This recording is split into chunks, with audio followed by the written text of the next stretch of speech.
Hello दोस्तों, इस video के अंदर हम बात करेंगे मनोरमा इंडस्ट्री के जो Q2 FY26 के जो रिजल्ट आए उनके बारे में। तो एफएमसीजी सेक्टर की सबसे कमाल कंपनी जो अभी है उसके बारे में इस वीडियो में हम बात करेंगे। इस वीडियो के अंदर कोई भी बाइंग या सेलिंग का या होल्डिंग का कोई रिकमेंडेशन नहीं है। ये अपने फाइनेंशियल एडवाइजर से आप कंसल्ट कर सकते हैं। तो पहले मैं बता देता हूँ कि इसके बिजनेस मॉडल के बारे में। तो मनोरमा इंडस्ट्री जिसका बिजनेस मॉडल हमने पहले भी कवर किया है, इस वीडियो में मैं आगे इसको कवर करता हूँ।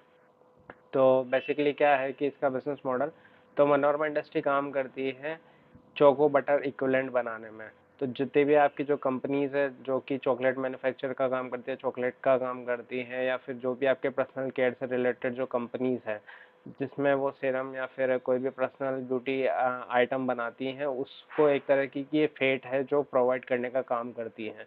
और ऐसी जो कंपनियां हैं वो दुनिया भर में काफ़ी कम है, और उसमें से एक इंडिया में लिस्टेड है और काफ़ी स्ट्रांगली अपना काम कर रही है और काफ़ी बेहतरीन लेवल पे अभी इसका काम चल रहा है। तो इनके Q2 FY26 के रिजल्ट आ चुके हैं जिसके बारे में हम डिस्कस करेंगे इस वीडियो में। उसके बाद में हम पूरी अच्छी तरीके से जो इसकी कॉन कॉल आई है उसको अच्छे से रिव्यू करेंगे। उसमें मैनेजमेंट का क्या गाइडलाइन है, मैनेजमेंट क्या कहना चाह रही है, उसको हम अच्छे से पूरा जानेंगे समझेंगे। तो पहले मैं आपको स्क्रीन शेयर कर देता हूँ मनोरमा इंडस्ट्री की जो Q2 FY26 और H1 भी बोल सकते हैं क्योंकि फर्स्ट हाफ जो है मतलब FY26 का निकल चुका है। तो उसके जो क्वार्टरली रिजल्ट है उसकी है पीपीटी। तो इसके अंदर अगर हम बात करते हैं, ये मैनेजमेंट की कमेंट्री है जिसको हम डिटेल में अच्छे से एनालाइज करेंगे कॉन कॉल के ज़रिए। और पहले हम बात करते हैं इसके रेवेन्यू की। तो कंपनी का अगर हम रेवेन्यू यहाँ पर देखें, आप मेरे कर्सर के साथ में रह सकते हैं। अगर Q2 FY26 और Q2 FY25 को अगर देखें तो ईयर ऑन ईयर बेसिस पे 65.4% की ग्रोथ हुई है जो कि अच्छी ग्रोथ है। अगर Q1 और Q2 इनको अगर हम एनालाइज करें तो यहाँ पर लगभग 12% के समथिंग की ग्रोथ है। और H1 FY26 और 25 वाले H1 को हम कंपेयर करें तो ईयर ऑन ईयर बेसिस पे 86% की ग्रोथ है। और अगर हम यहाँ पर बात करें तो कंपनी का जो ग्रॉस प्रॉफिट है, यानी कि जितना भी रेवेन्यू है उसमें से अगर हम एक्सपेंस को माइनस कर देते हैं तो कंपनी का जो शुद्ध मुनाफा है वो यहाँ पर बन के आ रहा है लगभग 68% के समथिंग है।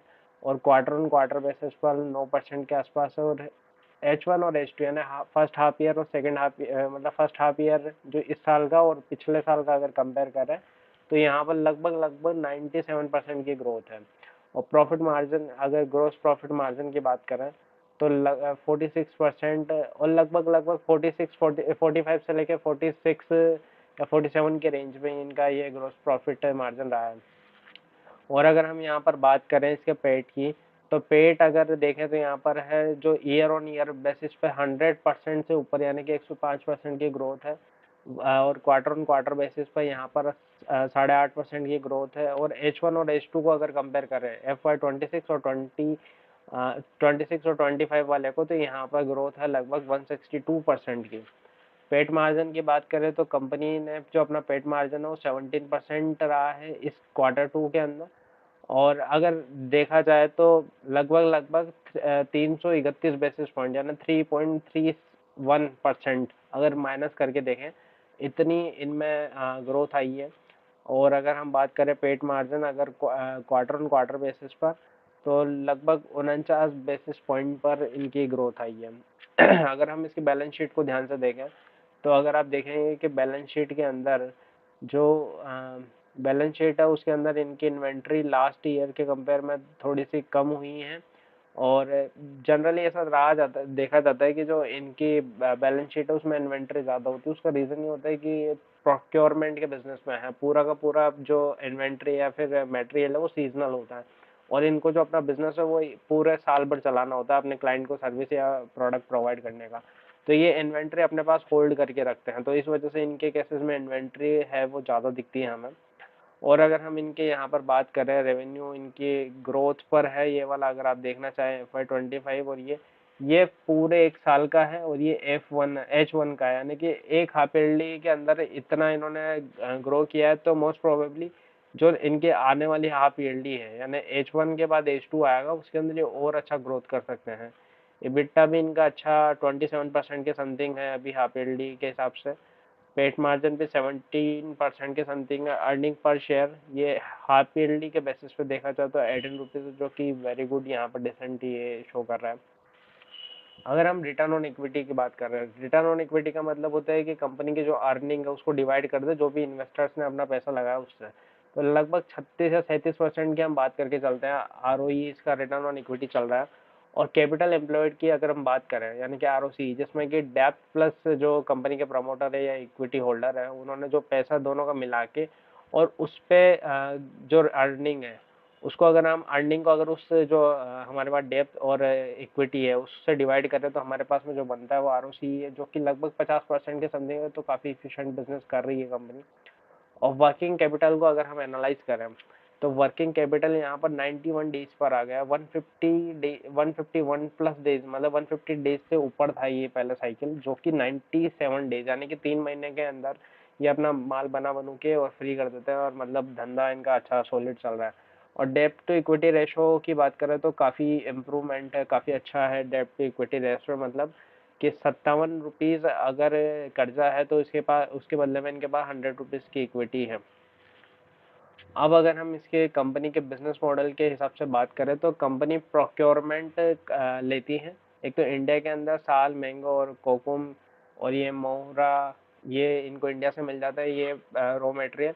और जो अफ्रीका से ये सीएल लेती है और उसके बाद उसका एक्सटेंशन करती है, मतलब उससे बीज से जो भी इनको मटेरियल चाहिए वो निकालती हैं। और आगे फिर इनका जो प्रोसेस है चोको बटर इक्विवेलेंट वगैरह बनाने का, ये बनाती है। तो ये इनकी साइकिल है पूरी की। पहले जो जंगल से है उससे ये सीड वगैरह कलेक्ट करते हैं, ट्रिबल जो महिलाएं, मतलब आदिवासी जो महिलाएं वो लोग, फिर उसको प्री क्लीनिंग, मतलब उसकी साफ सफाई होती है, उसको फिर मतलब जो भी क्लीनिंग वगैरह सब कुछ करने के बाद में उसी से इनको जो भी है मतलब बॉईल वगैरह करना है ये सब, मतलब उससे जो भी इनको मटेरियल है वो निकालना करना है, ये सारा प्रोसेस इसमें है। देखिए कि वेबसाइट पर आप देख सकते हैं ये। तो ये इनका बेसिकली कॉनकॉर्ड है के अंदर जो इनका प्रेजेंटेशन है वो ये है। अब हम अगर डायरेक्ट यहाँ से अब बात चलते हैं इनके, अगर हम बात करें तो ये इनके पास में, आप जानते हैं कि जैसे कि इंडिया के अंदर एफएसएसआई का लाइसेंस होना compulsory to sell any eatable item, यानी कि कोई भी एफएमसीजी आइटम के लिए एफएसएसआई का लाइसेंस होना चाहिए। और ये दुनिया भर के लाइसेंस जैसे आईएसओ वगैरह इनके सबके लाइसेंस है जो कंपनी ओन करती है। उसके अलावा अगर हम बात करें इनके पोटेंशियल कस्टमर, तो सबसे बड़ी बात यहाँ नेस्ले, जो कि बहुत बड़ी कंपनी है और क्या पता कितने 100 सालों से ज़्यादा की ये कंपनी है। और जो इनका क्लाइंट है, और ये सारे इनके क्लाइंट है जैसे कि लोरिया पेरिस वगैरह है जो कि कॉस्मेटिक के अंदर भी डीलिंग करती है। तो ये सारे काफ़ी इनके बड़े बड़े क्लाइंट है और इनका मार्केट में बहुत बड़ा नाम है। तो ये नाम अगर इतना अच्छा है तो ऐसा अगर देखा जाए तो ये कंपनी काफ़ी अच्छे से बिजनेस कर रही है, काफ़ी इफिशिएंटली, और इनका कस्टमर इनसे सेटिस्फाई है तभी वो इनके साथ में अभी तक कनेक्टेड है। दूसरा, इस बिजनेस में एक स्ट्रॉन्ग ये इनका मोट ये है कि इस बिजनेस में कोई इजीली आसानी से नहीं जा सकता, क्योंकि जो ट्राइब वगैरह है इनके लिए जो सीड कलेक्ट करते हैं उनके साथ में अच्छा एक बॉन्डिंग होनी चाहिए, अच्छा एक नेटवर्क होना चाहिए, उसके बाद ही आप बिजनेस, मतलब वो आपको रॉ मटेरियल है वो सप्लाई कर सकते हैं। और इन कस्टमर का ट्रस्ट जीतना कोई आसान बात नहीं होगी, तो इन्होंने ऑब्वियसली अपने लेवल पे काफ़ी रिसर्च कर कर आके किसी को अपना पार्टनर बनाया होगा, तो काफ़ी अच्छे इनके कस्टमर हैं ये। अगर हम आगे इसके बारे में कौन कॉल के बेसिस पे अगर बात करते हैं, फाइनेंशियल और ऑपरेशनल गाइडलाइन जो कंपनी ने, या आउटलुक जो कंपनी ने दिया है, जो कंपनी ने इनिशियली जो गाइडलाइन दी थी कि ये पूरे साल के अंदर 1050, यानी कि 1050 करोड़ के आसपास का रेवेन्यू करेंगे, तो उस गाइडलाइन को इन्होंने रिवाइज किया है। इन्होंने उस गाइडलाइन को बढ़ाकर 11,050 करोड़ के समथिंग का इन्होंने गाइडलाइन दी है, जो कि पहले के कंपेयर में थोड़ी सी ज़्यादा है। दूसरी बात, अगर हम बात करें कि इनका टारगेट है कि 97 डेज इनका वर्किंग कैपिटल डेज है, उसको गिराकर ये 75 डेज, यानी कि 2.5 महीना करना चाह रहे हैं। तो ये काफ़ी अच्छा मतलब पॉइंट है इनके बिजनेस पॉइंट ऑफ व्यू से। अगर हम कैपिटल एक्सपेंशन या अपग्रेडेशन के पॉइंट ऑफ व्यू से बात करें, तो जो कंपनी है, जो इनका प्लांट है उसके अंदर ये दिसंबर ऑनवर्ड्स ये क्या करना चाह रहे हैं, उसको अपग्रेड कर रहे हैं, उसको मेंटेनेंस के लिए वो थोड़ा बंद रहने वाला है। और अपनी जो, उससे क्या होगा कि अपनी जो कैपेसिटी उसको एक्सटेंशन करना चाह रहे हैं, उसको बढ़ाना चाह रहे हैं। जो कि कैपेसिटी पहले 40,000 मेट्रिक टन थी, उससे बढ़ाकर ये 52,000 मेट्रिक टन तक ये करना चाह रहे हैं। और इसके अंदर जो इन्वेस्टमेंट है वो इंटरनल ही ये लोग करने वाले हैं, मतलब ये बाहर से भी ले सकते हैं इक्विटी या डेब्ट के जरिए, बट इन्होंने अपनी कॉन कॉल में बताया कि उस जो कैपेसिटी एक्सटेंड कर रहे हैं, यानी कि जो 40,000 मेट्रिक टन थी उससे ये जो अपनी कैपेसिटी बढ़ाकर 52,000 मेट्रिक टन तक उसको बढ़ाना चाह रहे हैं, यानी कि 30% बढ़ाना चाह रहे हैं। तो उसके अंदर जो भी फंड या खर्चा होगा ये अपने ही अपनी खुद की जेब से या फिर मतलब इंटरनल अप्रूवल के बेसिस पे ये उसको करने वाले हैं। और अगर हम इसके आगे के पॉइंट ऑफ व्यू की बात करें तो ये इनका ये टारगेट है कि जो मतलब अब जैसे इनका जो वो प्लांट है वो कैपेसिटी उसके अपग्रेडेशन या यूटिलाइज उसको अपग्रेडेशन को बढ़ाने के लिए वो बंद रहने वाला है, उसमें मेंटेनेंस वगैरह काम चलेगा। बट इन्होंने कहा है कि वो बंद रहने के बावजूद भी इनकी जो गाइडलाइन है, यानी कि जो इन्होंने गाइडलाइन रिवाइज करी है 1,050 करोड़ से 1150 करोड़ की, ये उसमें कोई चेंजेस नहीं होंगे। वो गाइडलाइन वैसी की वैसी ही इस ईयर के एंड में ये इतना टारगेट अचीव करेंगे। और बेसिकली ये कंपनी ऐसी है कि अगर ये 100 रुपये कमाई का बोलती है तो 100 की जगह ये 110 120 ये इतना अच्छा कर रही है ये करंटली बेसिस पे। तो हो सकता है कि इनके गाइडलाइन को आराम से मीट कर लेंगे। दूसरा अगर हम बात करें कि इनके लॉन्ग टर्म अगर एक्सपेंशन की बात करें तो इन्होंने क्या है लैंड अक्वायर करी है बिरोनी, जो इनका करंटली जो प्लांट है उसी के नियर बाय, ताकि जो बिरोनी प्लांट है जो एग्जिस्टिंग प्लांट है उसके नियर बाय, इसलिए क्या है ताकि उसकी जो कैपेसिटी है उसको और एक्सटेंशन ये कर सके और उसको ज़्यादा बढ़ा सके। इसके लिए इन्होंने वहाँ पे क्या करने का सोचा है कि फ्यूचर के अंदर वहाँ पे ग्रीन फील्ड कैपेसिटी या ग्रीन फील्ड एक्सपेंशन करने का सोचा है, ताकि वो जो करंट फैसिलिटी है वो और जो आगे ग्रीन फील्ड करेंगे वो आपस में कनेक्ट हो सके और ओवरऑल जो इनके प्लांट है या फिर जो इनकी जो कैपेसिटी है बिजनेस की वो वहीं से एक्सटेंशन पे हो जाए। अगर मेजर कैपेक्स के पॉइंट ऑफ व्यू से बात करें तो कंपनी लगभग 450 करोड़ का मतलब 450 करोड़ का फ्यूचर में कैपेक्स करने जा रही है, जो कि अभी इनिशियल डिस्कशन पे है कि ये डेब्ट के जरिए जाएंगे या फिर इक्विटी डाइल्यूट करेंगे या फिर इंटरनल अप्रूवल या इंटरनल जो सोर्सेज है उससे ये फंडिंग करेंगे। इस जो कैपेक्स है 450 करोड़ का, उसका ऑब्जेक्टिव है कि ये अपनी जो करंट कैपेसिटी है उसको एक्सपेंड करेंगे। दूसरा है कि ये कंट्रोल करेंगे मतलब जो सप्लाई चेन है इनकी, क्योंकि कुछ पोर्शन इनका साउथ अफ्रीका से आता है, कुछ इंडिया से ये काम करते हैं। तो उस कैपेसिटी को एक्सटेंड करना चाह रहे हैं ये, मतलब बैकवर्ड इंटीग्रेशन करने पे ध्यान देना चाह रहे हैं और नए नए ग्लोबल मार्केट्स में ये एंट्री करना चाह रहे हैं। और जो अपनी करंट मतलब जो करंट कैपेसिटी है उसको और मॉडर्नाइज करना चाह रहे हैं, मोर टेक्नोलॉजी ड्रिवन ये करना चाह रहे हैं। और जो उसके अलावा अगर हम ग्लोबल एक्सपेंशन की बात करें तो ये क्या कर रहे हैं बैकवर्ड और फॉरवर्ड इंटीग्रेशन कर रहे हैं। जैसे कि इन्होंने क्या है कि यूएसए में जो सील, जैसे कि मैंने आपको बताया था पीपीटी के अंदर कि इंडिया से मैंगो वगैरह इनके सीड से कलेक्ट करते हैं, तो अफ्रीका से ये लोग सील कलेक्ट करते हैं।